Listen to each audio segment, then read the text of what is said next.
smoother. Smoother like a baby's bottom. We are recording now. I like your pajamas again. Thank you there, Harry Potter. Alice and I watched Harry Potter last night.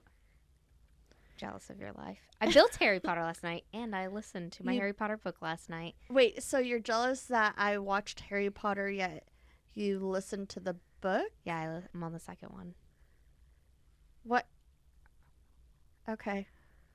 I guess I'm just a little confused. Which one did you watch? The first one. Oh. We're starting over. Yeah. You got to. Are you gonna wait? Are you gonna watch them all? Yeah. Might Probably. as well. Like, as time comes. We also watched... As time comes... you have to know what happens. I mean, we've seen it's all like of my them mom. multiple times. My mom does not care about what happens to Harry Potter. And I was like, Mom, you don't even know if he lives or dies. And she's like, he's clearly going to live. And I'm like... Sorry, everybody, if you've not seen Harry Potter, you should watch Harry Potter Listen, right now. But it's been like decades. Technically, he does die, so. But, we've seen it, so we know what happens, Brie. But it's like, I always get like, especially in the last one, I just get like, I don't know if anybody else gets this out there, but like, I just get like this tingly feeling in it. It's just like... Especially like when they're fighting and Hogwarts is getting destroyed, but then they start winning and you're like, oh my God, it's so beautiful. And then everybody's dying and it's so sad. I am so, guys. I am so, because we have not recorded in a couple weeks since this was announced. Oh, yes. The Harry Potter series. So many people are pissed off about it. They're like, oh, well, Daniel Radcliffe can't. Well, you know what? Daniel Radcliffe is amazing. He's a great Harry Potter, guys. But you know what? You know what's not amazing? Oops, not being able to include Peeves the Poltergeist or things about how Fred and George got their joke shop. Like, nobody knows that in the movies. They don't include things like that. But, like, things like that are so important. Yeah. Or, like, how big of a role Dobby actually played in the movie. Because he played a lot bigger of a role in the movie, or in the books, than he did in the movie. So, you're looking forward to all of that. Oh, they're literally going to... Supposedly, they're supposed to include every single little detail. Because it's supposed to go... Every season is a different book, I'm assuming. They're probably going to have to split the last seasons. I think they're saying it's going to be 10 seasons. Okay. I think that's what I read. So I'm betting the last 2 books are going to be split. That would make sense. Yeah, anyway. It's going to be amazing, guys. I am so happy for her. I am so happy. It's not going to come out like 2025. Why would you guys tell us this now? So many people are going to get HBO Max. Oh, yeah. It was super smart for them to put on HBO Max. Also, I saw something about Twilight. I don't know if it's true. Redoing Twilight? On a show as on HBO. Can we just put it down? Can we just put it to bed? It's great though. There's so much more they could have included in that. I understand. And it could have been so much less cheesier than it was in the movies because the first movie was so cringy. Say it. Say it. And her mouth breathing. You're a vampire.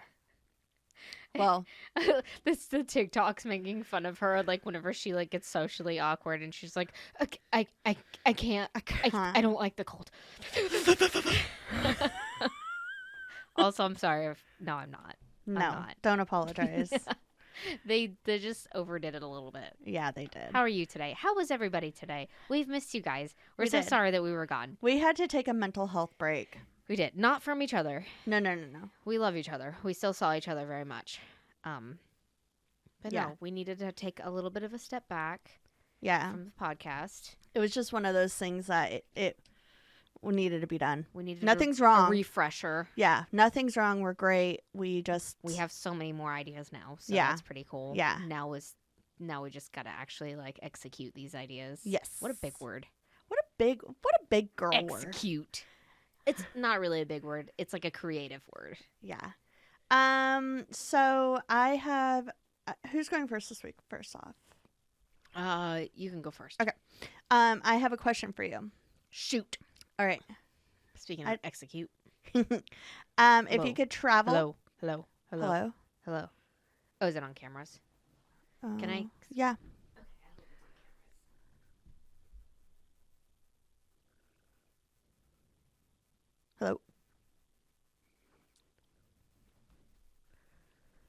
Hello. Okay. Okay, so if you could travel to another decade or year for 3 days, what decade would it be? For 3 days. Yeah. Just enough to get a feel for the decade, and then you got to go back. Oh, that's a hard one. I'd say the 50s or the 80s. Okay. Probably the 80s. The music was so much better in the 80s. Why the 50s? Because it's like so much like dancing and sexist and stuff like that. It's just So you want to go it back was to a cool time smoke in where school and stuff. I just want to smoke a cig at school. I mean, they did that in the 80s and the 90s too. Actually, I'm sure they do it probably- now too. probably the 80s. The 80s. Yeah. Such good Go music. a few years back. Yeah. That Yeah. would be cool. That would be cool. What about you? The 20s actually. 1920s. The Roaring 20s. Yeah, the Rolling 20s, mainly Roaring. because it looks roaring. roaring. Yeah. Roar. Mainly because there was the prohibition, Oh yeah. and I think that would be fun to experience, and like everyone just looks so beautiful. Yeah. You know, Those flapper girls. there's the whole and Gatsby thing going the on. Gatsby thing. Yeah. Do the. I always talk about doing the Charles. That's like the only dance I know The Charleston. from back in the day. The shimmy. I don't know if that was I probably don't like know. a 50s. I have no idea. The shimmy, shimmy, shake. Sorry. I just the thing is though, but I would want to be like friends with the Great Gatsby guy because otherwise, like, Their eyebrows were gross though. There was like lines. Like lines, Oh. like they would paint, like make their eyebrows like super thin, like yeah, thinner than that was like the early 2000s too, though. thinner than that though, and they had like no shape. They'd just be like a dang line. Like, they look like they're like a stick figure, a cart on what's that show? With Charlie Brown. Charlie Brown. Wah, wah, wah, wah, Charlie wah, Brown wah. eyebrows. Yeah. Oh my gosh, that's so funny. Tell me your neighborhood story. Oh, that'd be a great thing to hear, wouldn't it? Your neighborhood Can story? I make up one this week? You don't have one, Bree. We just decided who was gonna go first too. I'm clicking it up. I'm clicking it. I'm clicking it. I'm clicking it. Promise. That's not entertaining.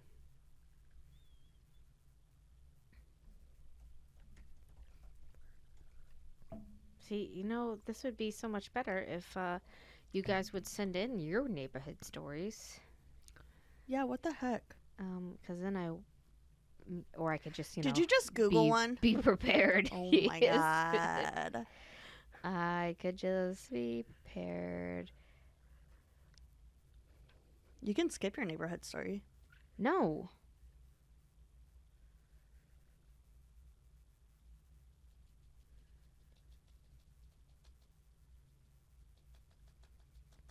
Ow! Oh! What did you do? It hurt so bad. Did you hit your funny bone in your foot? Yeah. Sorry, Cody.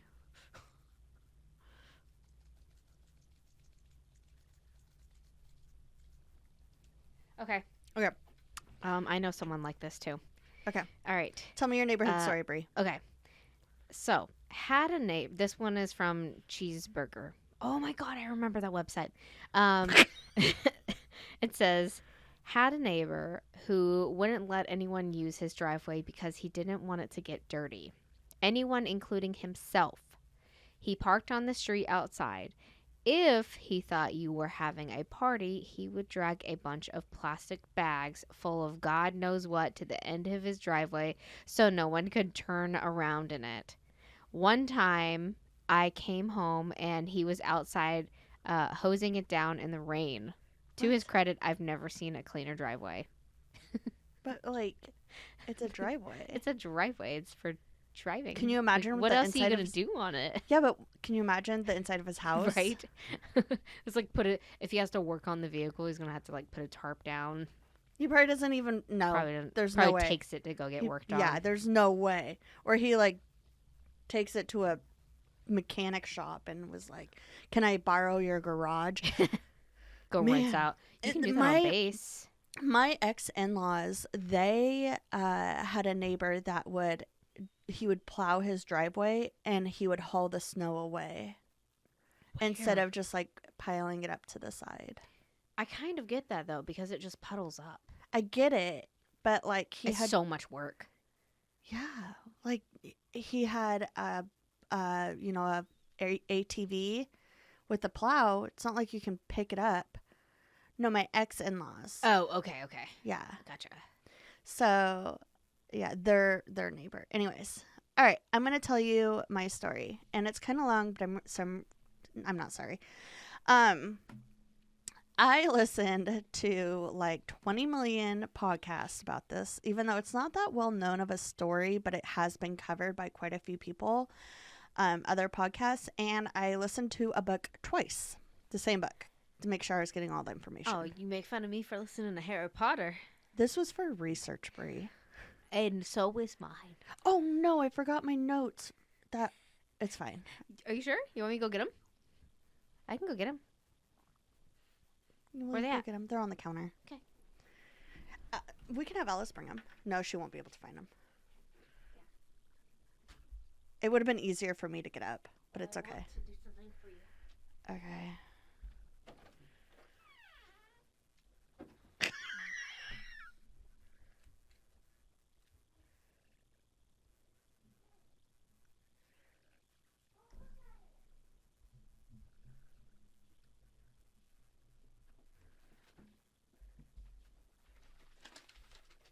Thank you. Because I'm pretty sure, there are a few things in here that I didn't put in my story. Huh? So excessive. Myself, not you. Yeah, you're being wonderful. So I did quite a few. So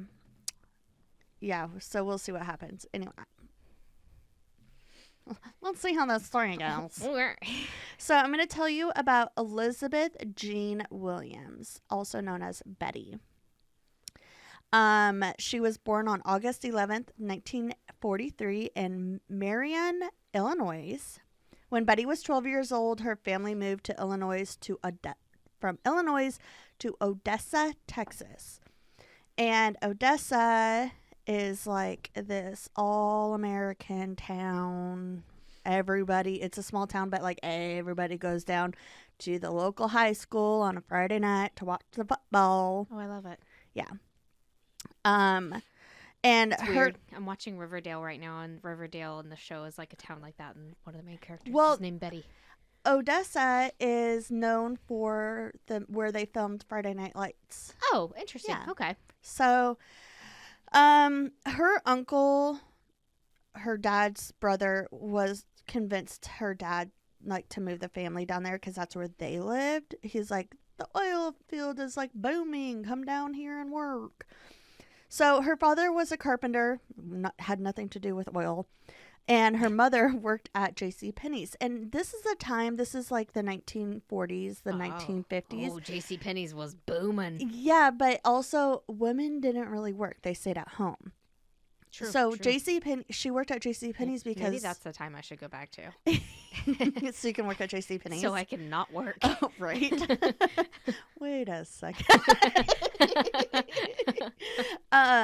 So her mom worked because they were not well off, and so both of her parents maintained a strict Christian household. She was the eldest of the 4 children. She had 2 sisters and a brother.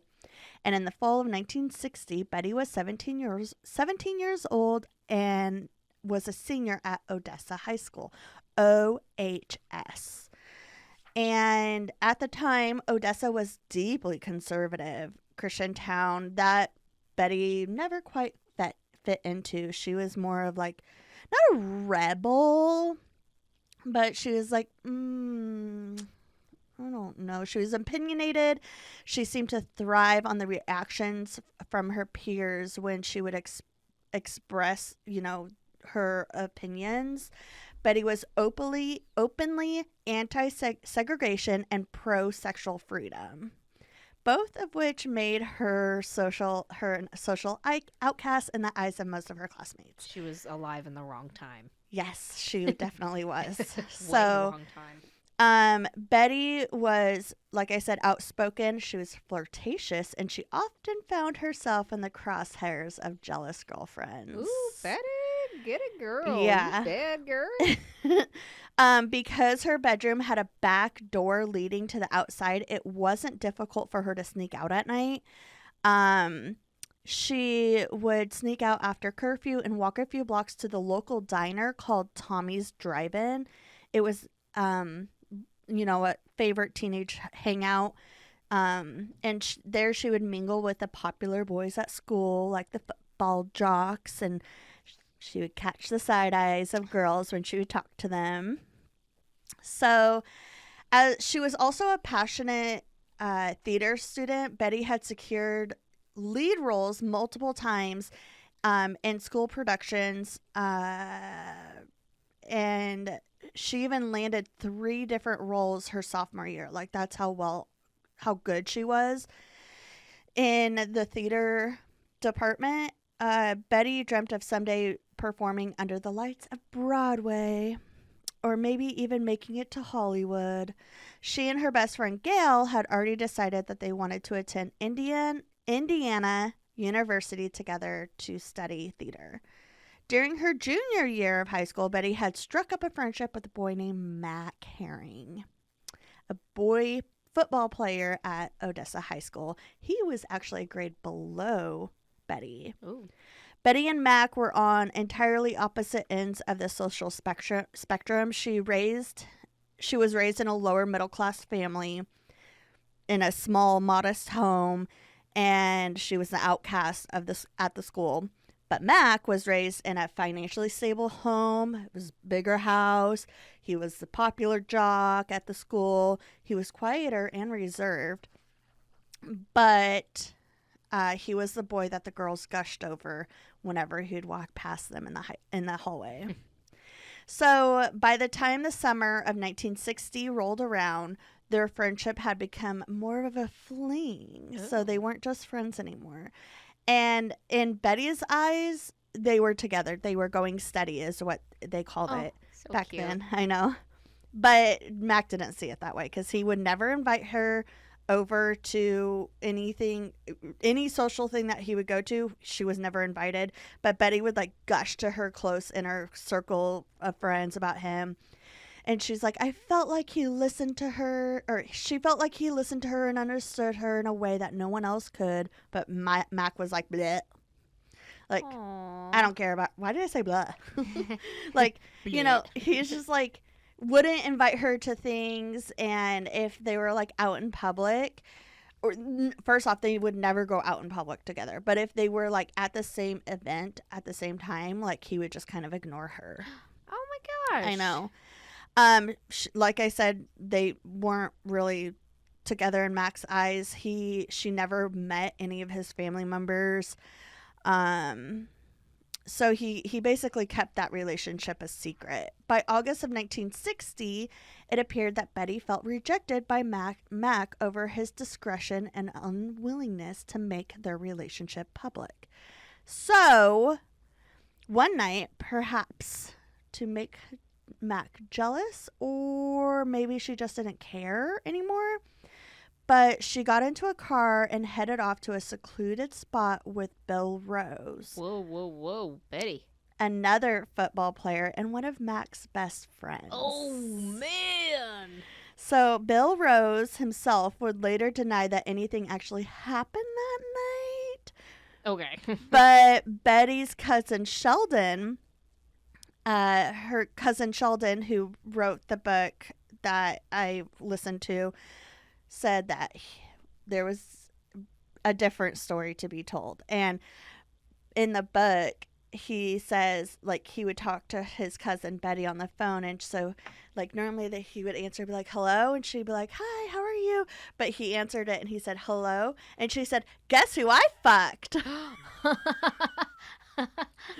So definitely something happened. Yeah. So, like, why would her cousin make that up? So in 2004, Sheldon published a book, like I said, recounting his upbringing in Odessa and But telling this was in the 40s?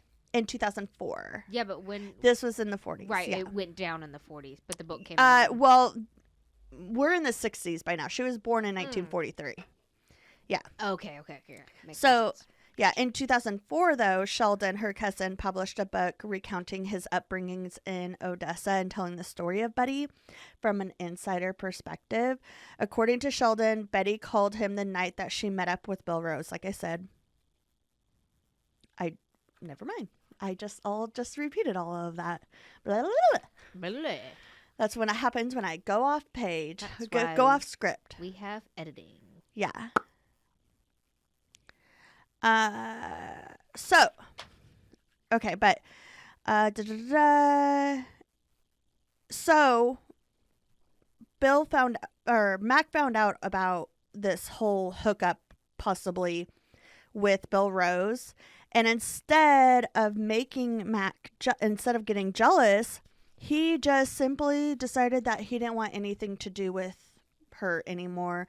And so he broke things off with her, which was not what she wanted. She wanted like the opposite. She wanted to get his attention, but also like, Betty, you should have like slept with Bill. I don't know. I think Mac deserved it. He did. But it went the opposite direction that she wanted. This obviously devastated Betty. Her senior year of high school seemed to already be off to a miserable start. Odessa High School had hired a new drama teacher that year also. And that drama teacher did not like the way that Betty performed. So there was the first production of the senior year, Betty was passed up for the main role of the play called Winterfest, and instead she was appointed the stage manager. Ugh. The lead roles in the play were given to her best friend Gail and Mac. So I looked up, like in reverse. Yeah. Now her best friend. Yeah. So Winterfest, I don't remember exactly what it's about, but basically Mac's role in the play was like a murderer who is found innocent, I believe.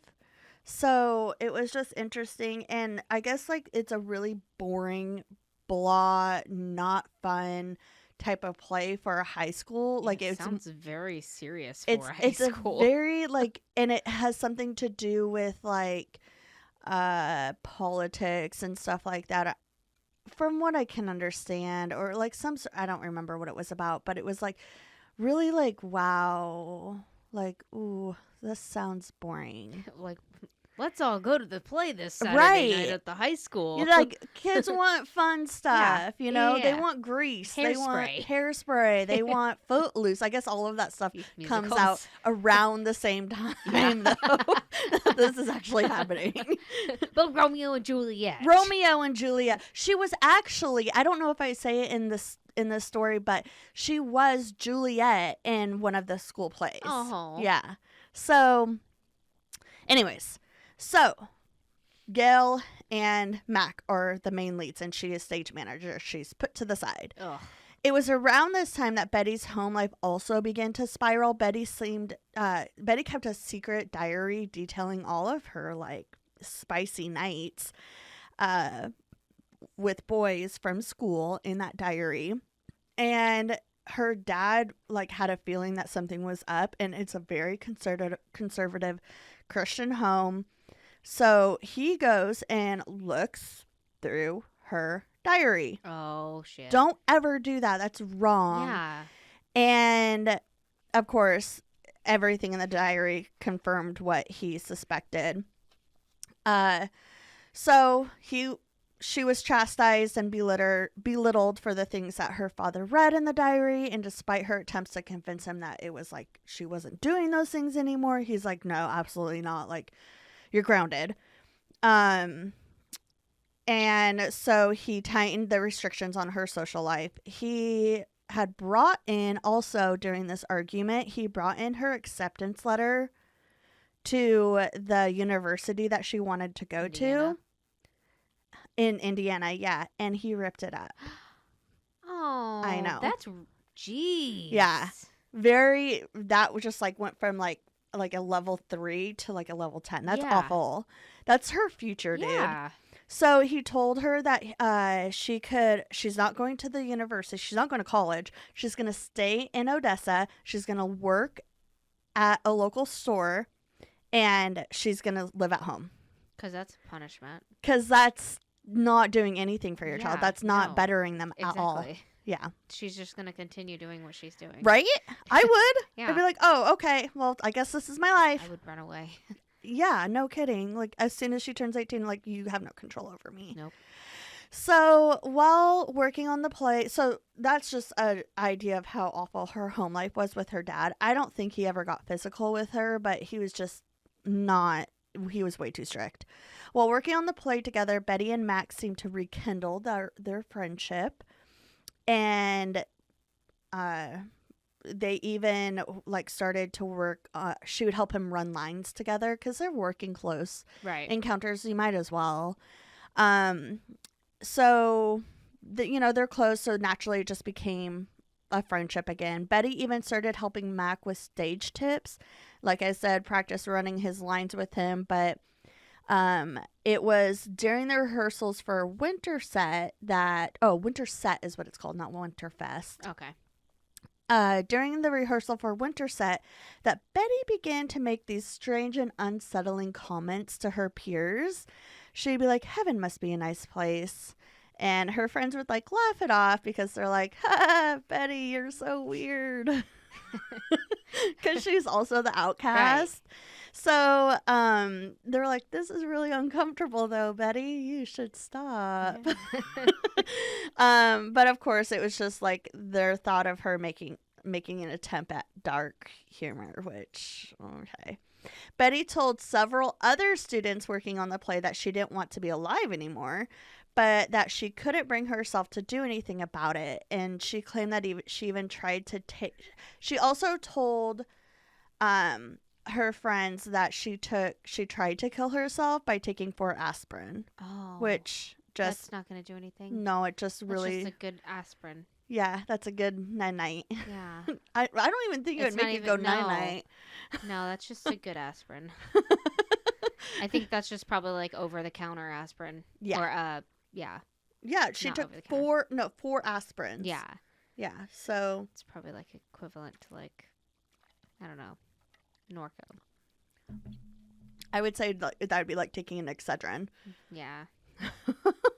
So... Your blood's super thin. That's what I was thinking. I was like, oof, don't cut yourself. Yeah. So her dark thoughts brought her to the point... Also, so sad that she's at that point and she's reaching out to these people. Her dark thoughts brought her to the point of asking her friends if they would be willing to help her unalive herself. But her friends never took her seriously. They brushed it off, saying like, you're just a little morbid, that's all. Thinking that this is another ploy of Betty trying to get attention from everybody, because I guess that's something that she would do. One of her friends said that when she asked him if he would kill her, he joked with her saying that he would charge a pretty penny for that. So Betty turned to... I know. It's like, she's reaching out here, people. But it's also the 60s. Yeah. So Betty turned to the one person that she wanted the affection and attention from, and that was Mac. At first, when Betty asked him to help her with her problem, he laughed it off. And then Betty would laugh with him. She's like, yeah, just joking. It's so sad. And then they would like move on to the next thing that they're talking about until the next time Betty would ask him. Some sources say that she pleaded for him to help for days or weeks. While others say that it only took a couple of times for her asking for him to like say like, okay, I'll do that for you. So one evening on March 21st, 1961, Betty arrived home around 10 p.m. after spending a few hours at rehearsal for winter set. She said goodbye to her mother and went to the bedroom to change into her pajamas.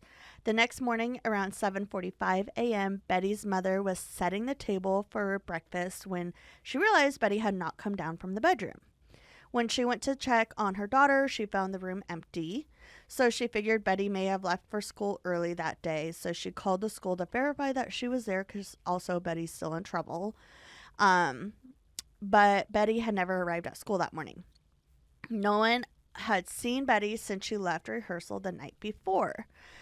So police immediately went to Odessa High School to question Betty's friends and classmates about her last known whereabouts. Initially, her friends were hesitant to offer the police too much information about Betty's personal life because they knew that she was in trouble with her parents. Yeah.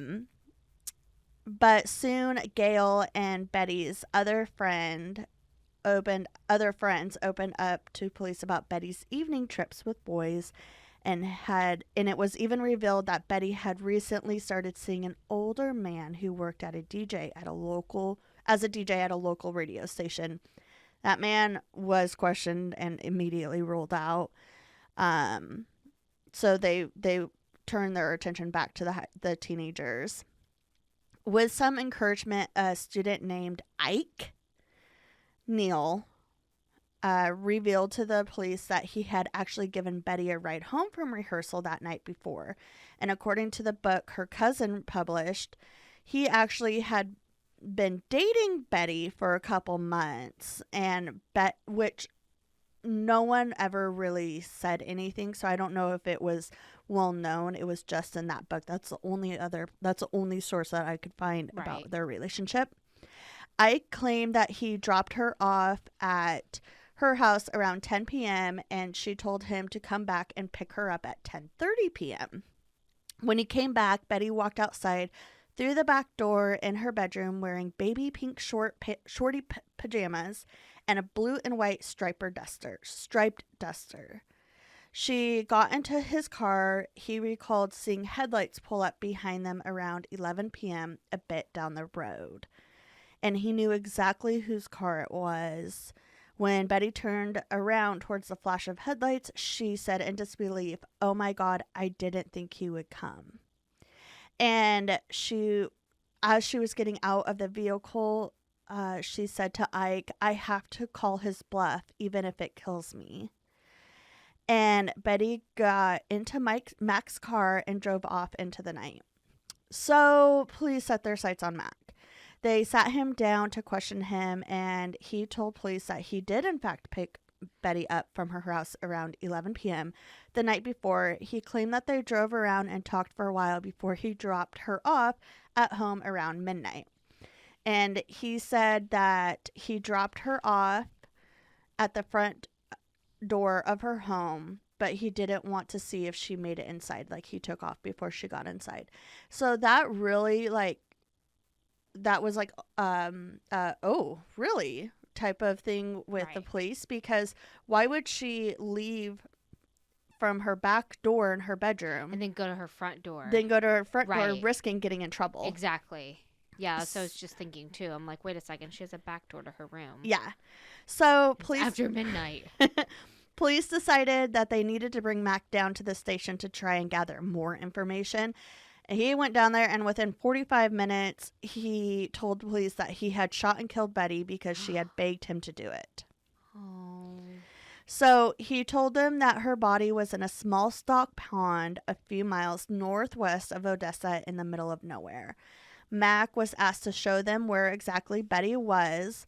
So they made the drive 26 miles outside of town, following Mac's directions to a piece of land that Mac's father had leased for his family to go hunting on.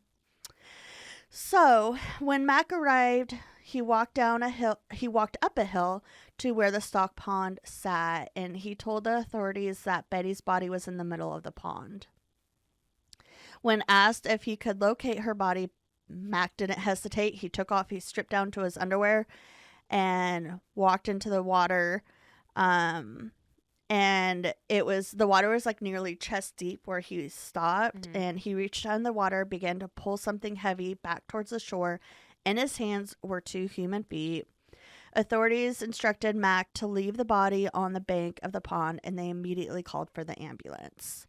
So Betty's as Betty's body was laying at the edge of the water, Mac got dressed and explained the events of the night before to the I'm officers. sorry, but I just want to know like what his emotion was during all this, because like I get that like she may have asked you to do it, but like why are you it and I'm not hearing his side. So like like is he super calm telling him this? But like you went out to the water yourself and dragged this body that you just took the life of. Like So his emotions were, he was emotionless. He wasn't upset. He was very stoic. how? I don't know. That's not a good thing. I'm gonna explain in Okay. a little bit Okay. more. Okay. So on the ride out to the secluded spot, Matt claimed that Betty kept talking.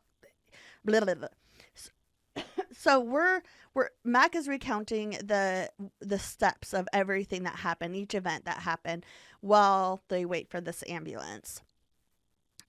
So on the ride out, he says that um, Betty kept talking about how happy she was going to be soon, and how excited she was to get to heaven. And Betty and Mac arrived at the spot around midnight, and when they got out, Mac pulled out the 12 gauge shotgun from his car. He claimed that Betty herself had chosen which shotgun he would use. They stood and talked for about 15 minutes, and according to Mac, he asked Betty for a kiss to remember him by. But according to her cousin's book, Betty asked for the kiss. Okay. Um, but after the kiss, Betty knelt to the ground and Mac raised the shotgun. She grabbed the barrel and lifted it to her left temple, and Mac pulled the trigger.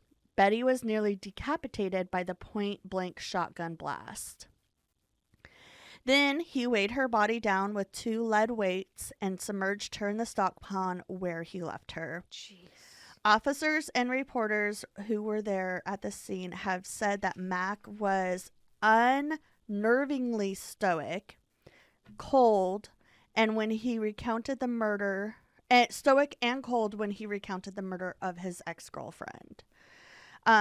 Recalling his emotions, Mac said, "I feel towards her like a cat laying in a muddy street in the rain." What a piece of garbage. Yeah. That was easy for you. Yep. Yeah. So, if this murder wasn't emotionally draining enough, the trial was just as bad, Brie. Oh gosh.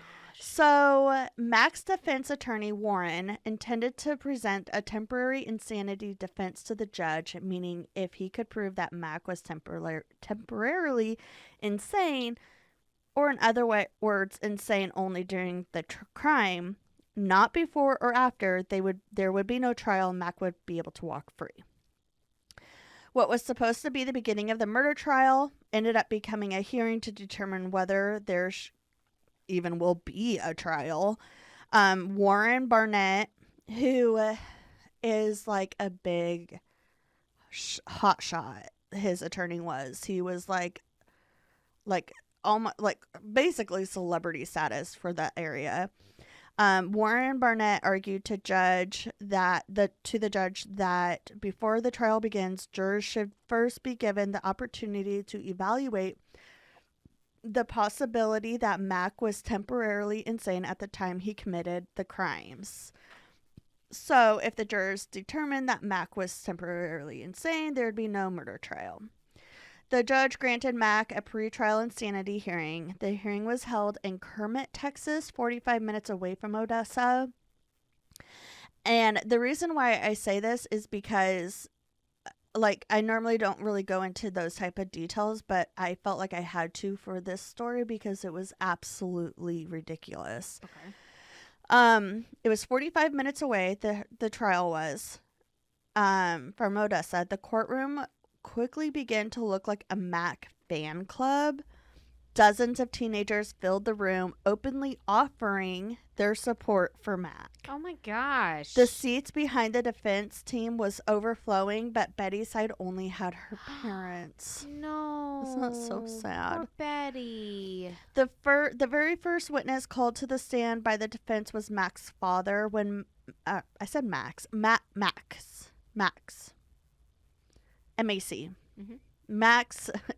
Oh, Max. I see. Yeah, it's Max plural, yeah, not plural. So Max presence. His father was brought to the stand. He told the courtroom that on March 22nd, 1961, his son handed him a letter written by Betty Williams. It said, "I want everyone to know that what I'm about to do is in no way implicates anyone else. I say this to make sure that no one blame falls."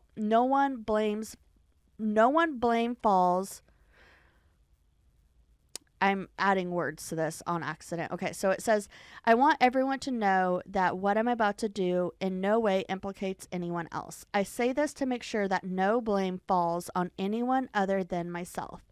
I have depressing problems that concern, for the most part, myself. I'm waging a war within myself, a war to find the true me.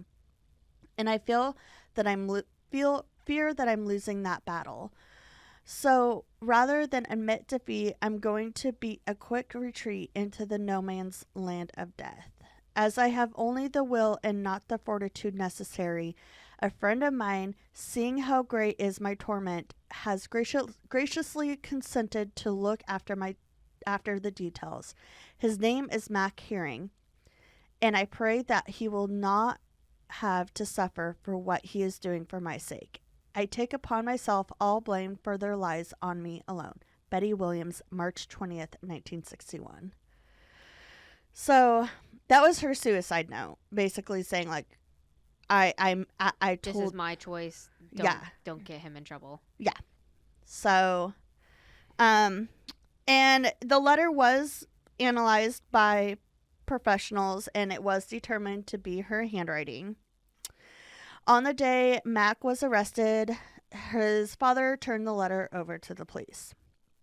9 character witnesses testified for the defense, all praising Mac's athleticism. He was a quiet, good-natured, demeanor boy. 3 people testified that before Betty had turned to Mac, that she had asked them to end her life, and they all refused, believing that it was just a strange request to be nothing more than morbid jokes. The key witness for the defense was Dr. Marvin Griss, a psychiatrist who evaluated Mac 3 days after he murdered Betty. She claimed that Mac had simply been manipulated into holding a shotgun to his ex-girlfriend's head and pulling the trigger, and it was momentarily insane just for the time of the crime. Locals openly expressed their beliefs that Betty was a fast girl who had tricked a good boy into hurting her and ruining his life. She's dead. I know. The district attorney argued that Mac should be evaluated by another psychiatrist, because this psychiatrist was hired by the defense. They think that she could have used that. Yeah. So, should be evaluated by a psychiatrist appointed by the prosecution before the trial continues. So they're like, we want a second opinion for the psychiatrist. But the judge denied that motion, citing defense attorney Burnett's argument that Mac's current state of mind was irrelevant. But then it's also relevant when the defense talks about it. So I don't get that. After all, he had only been insane during the crime. The defense then called Mac to the stand, but then was immediately passed to the prosecution to be questioned. The DA pushed Mac to offer details about the murder of Betty, but Mac offered no significant testimony. He struggled to gather his thoughts and stammered through his answers. Repeatedly claiming that he just didn't know what had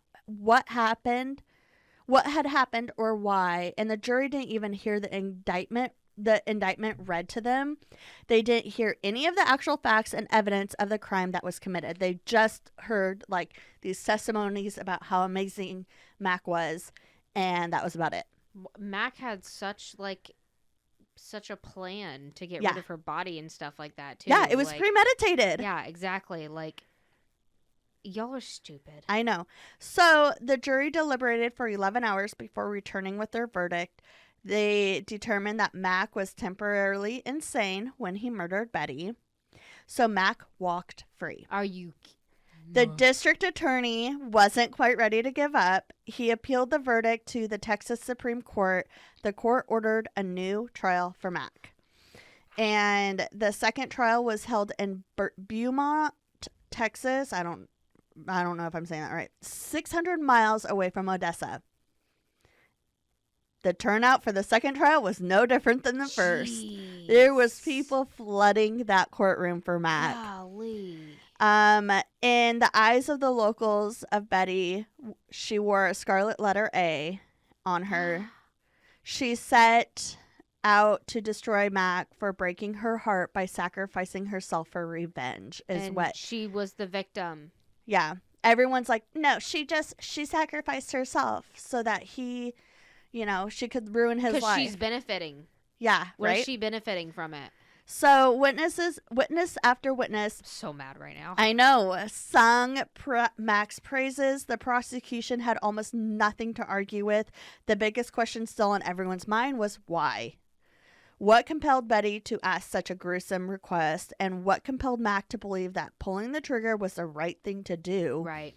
There was no clear answer. The prosecution still had not been able to establish a clear motive, unfortunately. So on December 13th, 1962, the jury found Mac not guilty for the murder of Betty by reason of insanity. I object. So tears were shed by many in the courtroom when the verdict was read. Oh, I'm so happy. Yep. The murderer is free. Maybe he can help me. Mac was so beloved by Odessa, he went on to attend Texas Tech University before returning home to the town that forgave him and turned Betty into an urban legend. He did various work as a carpenter and spent over 25 years as an electrician. He got married twice. Mac died on January 19th, 2019 at the age of 75. What? The only thing left for Betty Williams is a story her cousin left in a book he published called Washed in the Blood. And the story's passed down from generation to generation. Odessa High School's auditorium is said to be haunted by Betty. Stage lights moving on their own, a shadowy figure watching theater rehearsals from the balcony, and mysterious lipstick marks on boys' arms. Oh. The high school's alumni over the last 6 decades have all shared the same belief that a ghost have passed the legends down. Says the same belief about the ghost and have passed the legend down from generation to generation. Aww. That's so sad. I know. She told so many people. I know. Like, all those people should be in jail, dude. Yeah, they should. Like, you guys, she was reaching out for help. It was like murder. Like, I get depression and it's awful and it's sad and it's normal. It's okay. So normal. It's so okay. But like, go get help. Well, and if someone is saying stuff like that to you, you should take it very seriously and go to someone and tell somebody else. Dying that's not going to help you. No. It's not the answer. Her poor family, those poor parents. Yeah, I bet they felt terrible too. Oh yeah, especially since she had just gotten punished. Yeah, and which they were too hard. Like, killing somebody is not. If someone says, "Can you kill me?" Don't freaking do it. No, absolutely. It doesn't matter how sad they are. You go tell the police. Yeah. What the heck? Or just someone close to them. I don't know. That's just. I know. Oh, I forgot to tell you. And it doesn't really matter anymore, but I don't like that guy. I don't So, like anyone from your stories. um, so I told you that she cheated on. Oh, the defense attorney during the first trial, it was like a little trick that they would do, um, like a little tactic. When the prosecution was giving his closing statement, the defense attorney lit a cigarette because it was allowed back then, but he had put a pin in the cigarette, so when like instead of like flicking the ash, it just would build up as he's smoking it, and it wouldn't fall because there's a pin in it. And so instead of like the jurors like being able to like focus on the closing statements, they were just like watching this cigarette like burn in this guy's mouth and like waiting for that ash to fall. It's like, I don't know. It was just like a little tidbit, but They did that on purpose, Mhm. like to distract. yeah, just distract the jurors. That would totally work though. Yeah, it would. Like, when is that ash gonna fall? It's like the whole what is it? The screensaver that never Yes, hits the corner. You're yes. waiting for it to hit That's the exactly corner. it. Yeah. That's genius. Yeah. I was obsessed over this story Y'all for like done 2 did weeks. Betty dirty, guys. Yeah. Oh, and the story it's dubbed the kiss and kill murder. Oh, poor I know. Betty. I liked her. I know. She I seemed did. like she would fit in nowadays. Oh yeah, she was in the wrong generation. Yeah, she was sassy. Ugh, I'm sorry. that was really sad. It was a heavy That's one. Kind of not funny about the ad that we just did. That would fit for this one. Our new sponsor. Oh yeah. Sorry. Speaking of, Do you want us to hear can you please tell me a spooky story? an It better be uplifting funny. story? Well, it's in Florida. So, Okay. Florida's cool.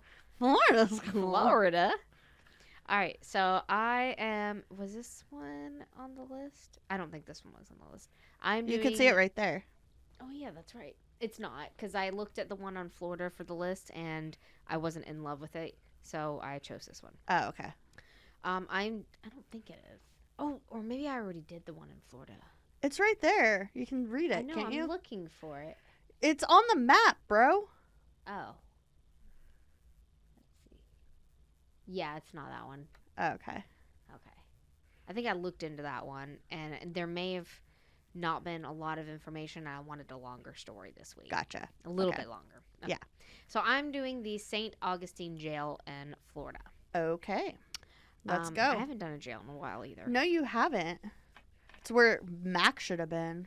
Yeah, Mac, instead of going to college and playing football and getting married twice. Twice. You know why he probably got divorced? Because he's probably like, oh yeah, I forgot to tell you, I had an ex-girlfriend named Betty, and I killed her. Like, what? What? Say what? Oh, but she was beloved by everybody. Yeah. Or he was. He was, yes. I was about to say, wait a second. Okay, so the old jail in St. Augustine, Florida, or St. John's County Jail, as I guess it was used to, it used to be called that, was built in 1891 by a Henry Flagler. Just after opening up a hotel in Ponce de Leon, which I didn't live far from there. It was a way of ensuring the public that the environment would be safe and peaceful, because he's like, oh, I got this fancy hotel. I don't want anybody to be scared. And let's make sure, like, the public isn't afraid of any convicts. So, Yeah. let's put up a jail.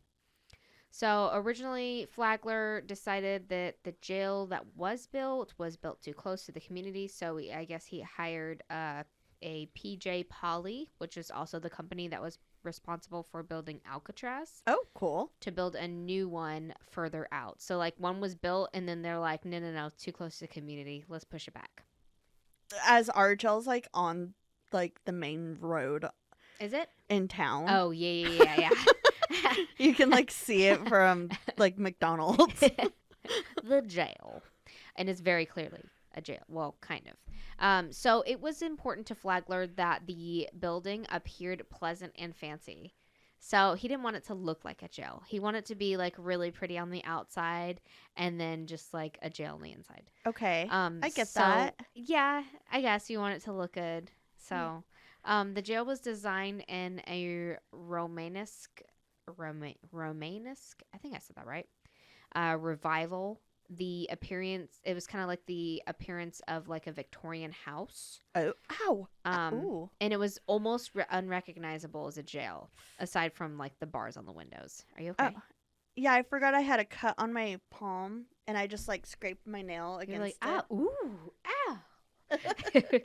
I'm like, yeah, that is interesting, right? But that is interesting. um, I love it. so I guess all the money went A like towards the outside bougie's of the jail. hotel too. Oh my So like gosh. nothing went on the inside. So I mean, all you need is cement and some bars. some bars. Yeah, it's good.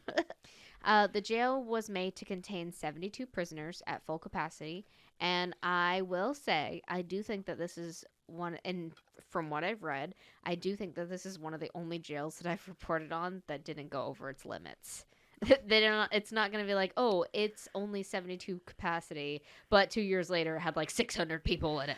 No, Do 72 you people. do you think that has to do with the fact that one, maybe there wasn't enough crime, a lot of crime there, or two, he really wanted to keep to that, like, didn't want it to look Probably like a that. jail. Probably that. And also like it was small. It Oh, was okay. really small. So Can you tell me what town this is in again? I want to look Saint at Augustine, Florida. it. Okay. It's literally like within like the main strip of town. It's like between like buildings, I think. Okay. So the jail held some extremely dangerous prisoners, but it didn't take much to get sent here, evidently, especially in this time. Things like loitering or intoxication were a sure way to end up here. And as for women, if you weren't married or had a mental disorder or just had a pretty face, then this was your new home. You're too pretty. Go to jail. This does not. This looks like almost like a beautiful train station. Oh, I know. Yeah, it's pretty. Yeah. Yeah. So the jail had a maximum security section, also containing a death row cell that condemned a total of 8 prisoners throughout its time, Holy cow. and they were sent to the gallows The gallows? to be hanged. Oh. The gallows. But that doesn't include other deaths that had happened in the jail because, Okay. it was a tiny place for 72 people to live in. That's, yeah. All criminals, most of them criminals. At the time, the 2-story southern wing of the jail was living quarters for the sheriff and his family, so like they actually lived there as well. Oh. The overall conditions of the jail were, you guessed it, poor, especially to today's standards. No way. It said by today's standards, and I'm like, by any standards. Like, this is disgusting. It had lots of diseases running about, like cholera, tuberculosis, and just malnutrition. Yeah. And the doctors only came by when there was a hanging. So That's not very common. yeah, they didn't check on the people very much. The death rate was so high that the county got wind of it and the jail had to start like fixing numbers because like they're like, your numbers are way too high, you're having way too many people die. So they're like, oh, okay, we'll make those numbers go down, no problem. So prisoners would disappear, quotation, while out on a loan. They would loan out their prisoners, and staff would classify them as escapes. Okay. They would like loan them out as like slaves. Right. Another way around it would be when the jail saw that an inmate was about to bite it, they would either ship them off to another jail or grant the inmate a pardon so they officially wouldn't like die on the property. So they're my like giving gosh. someone else their problem. Yeah. Just so their numbers wouldn't be bad. Pretty messed up. Yeah.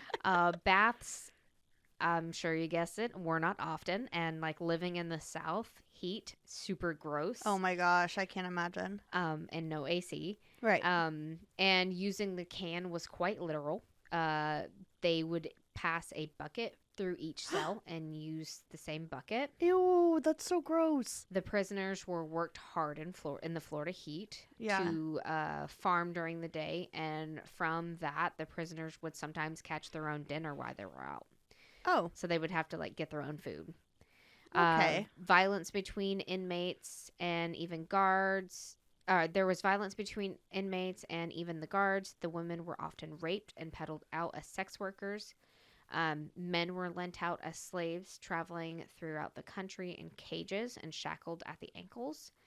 In 1953, the jail was closed and moved to a new, more modern facility.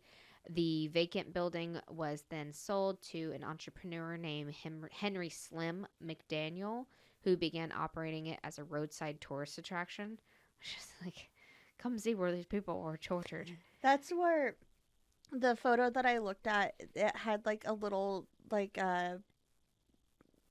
cart with, I don't know what it's called, like a tram of to go like in front of it and come look at this place. Come get your popcorn before you go in.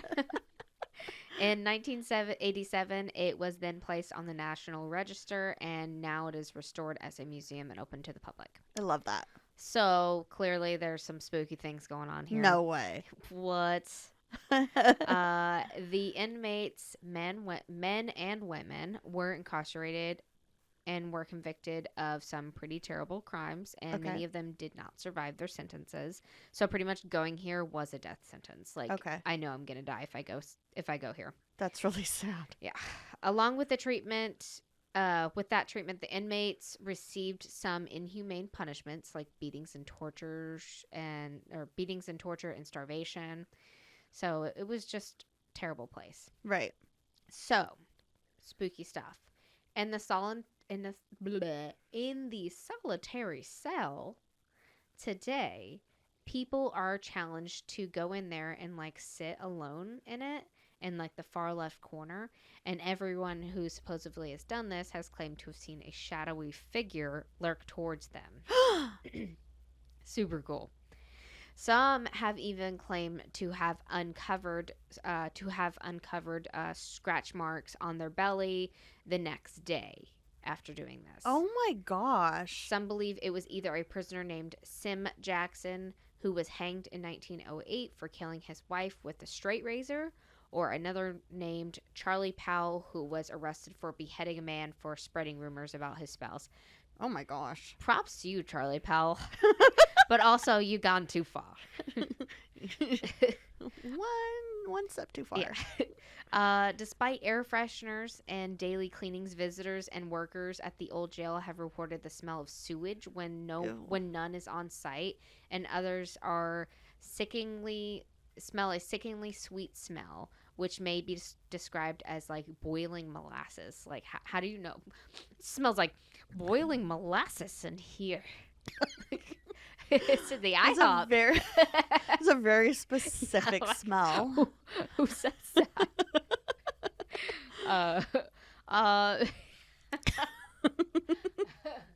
You remember that black tree air freshener? That's what it smells like. Specifically that one. Like specifically black ice. Yeah. Is that what it was called? Yeah, I think so. The boy one, the one that smelled very like teenage boy. Oh my gosh, yes. The one that smelled like a Hollister. It smells like Hollister in here. Hollister. People have heard the sound of dogs barking, and even though the jail also used to have dogs on the property, but they no longer do. Aww. Cold spots, even in 100-degree Florida weather, are often felt, even in some cases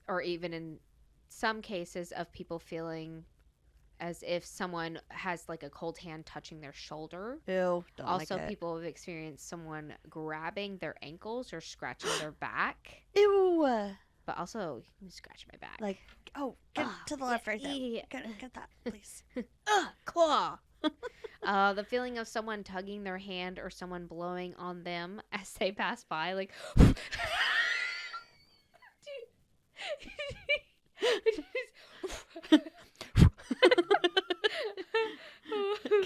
Imagine. Like, what the heck was that? Uh, the feeling of someone or I said that. Reports of whistling and laughing have been heard from the women's cells. Wailing and moaning Oh. sounds have been heard from the man's security area. And in other cases, some have reported what sounds like a little girl's voice coming from the sheriff's quarters. Um, Lastly, people who live close Stop. by. Oh, shitballs.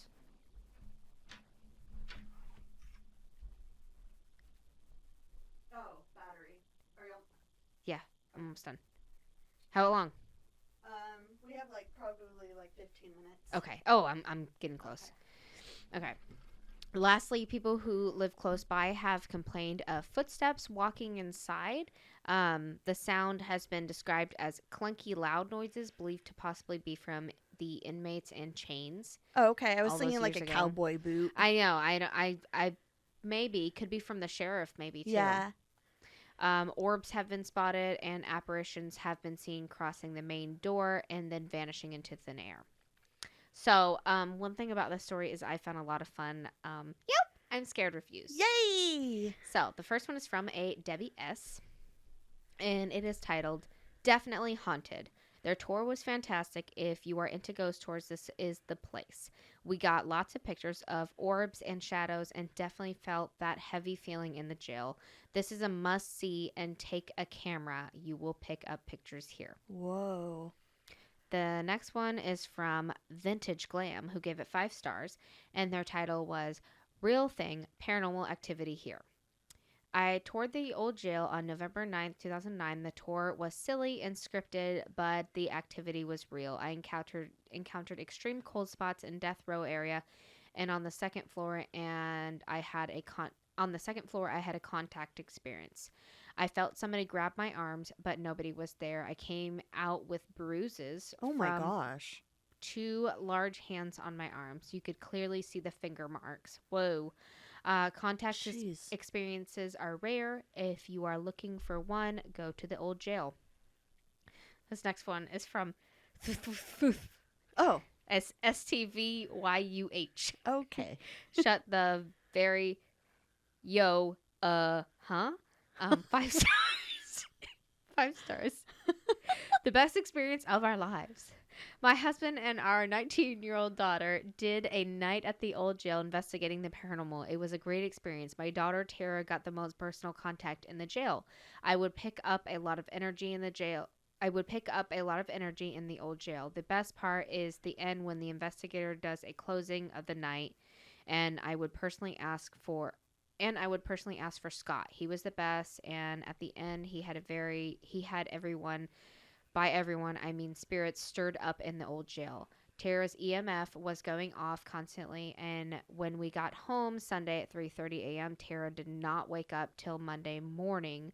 I checked on her all day. I was worried. It is now Wednesday, and she is just now getting her energy back. So I guess Oh. she's one of those people that just gets like very She's very absorbed in the sensitive. energy. Yeah. But now she is drawn to the old jail. I can't explain it in words, but you must do a night at the old jail. And Scott, thanks so much. You were the best. P.S. No pics because our new camera and batteries died in the parking lot. Creepy. Oh. Next one is from Stephen G65. The ghost hunt was incredible is the title. A friend and I did the ghost hunt at the jail about a month or 2 ago, and I will admit that I was scared. The paranormal is not something that I spend time thinking about, but I am a believer and do watch some of the shows on TV. Since we had already done a couple of various ghost tours in the town, we decided to commit to the real thing and spend a night at the old jail doing the ghost hunt. The hunt itself is led by the old jail's very own ghost hunters, all outfitted in identical black uniforms, who were really a lot of fun and listened to them talk. They were total pros who made sure we understood how the equipment worked, how to actually investigate, and let us experience for ourselves the activity that people report. That is so cool. Yeah. It was truly creepy being in the place of so much suffering, and even I went in totally open to experience and got so creeped out at one point after seeing an apparition Ooh. that I wanted to just leave. Luckily, the ghost hunters are always around and did their best to make me comfortable enough to decide to stay till the hunt was over. This might not be everyone's cup of tea, but if you have an appreciation for the possibility that ghosts exist, then I would recommend this tour to you. It beats all the others since you don't just hear stories of ghosts, you actually get to hunt them. I myself plan on recommending it to friends and family, but it might be some time before I work up enough courage to go back on this tour. That's really cool. Yeah, that is cool. So, as of today, the old jail was added, like I said, the old jail was added to the National Register in 1987 and serves as a place to teach the public the history of the past penal system and the Oh. daily life it gave to the prisoners. And at night, if you dare, you can even meet some of the past prisoners. Oh. And that is the That one sounds like fun. St. Augustine Jail in Florida. I know. Thank you. That was good. You're welcome. I want to go to that one. Yeah. Okay. I'm I have getting an, paranoid I have now. a I Neighborhood have story. a neighborhood story. Okay. This is from BuzzFeed. I had an upstairs neighbor let their dog go to the bathroom on their balcony. I've done a lot of balconies Mhm. lately. I started to notice a brown nasty substance leaking on my potted plants on the balcony. It wasn't until it rained that I could smell that it was dog poop and pee on my Oh plants. no. I got him evicted because it kept happening. Oh no. Take Ew, your that's so dog out. gross. Yeah. Stop being lazy, people. Take your dogs out. Yeah, what the heck? I say that, but my dogs have gone poop on our deck, but it's wintertime and You the also don't have snow. people living below you. I mean, I have that half of the deck, but usually they poop on our side of the deck if Yeah. they ever do. And it's Yeah. rare. Ugh. Oh, guys, take your dogs out, man. We're Live gonna in an get apartment. Oh, check out the Boreal Bigfoot Expo at borealbigfootexpo.com. It'll be in June. We're gonna be there. It's at the Carlson Center. You can get your tickets now and check out the VIP tickets and all who's gonna be there. It's gonna be really big Yeah. faces. Also follow us on all our social medias. You know where we're at. And Have you checked on the neighbors? what's with the neighbors? Bring Amy out. Psh. Say hi to your cats for us. Don't get dead. Meow.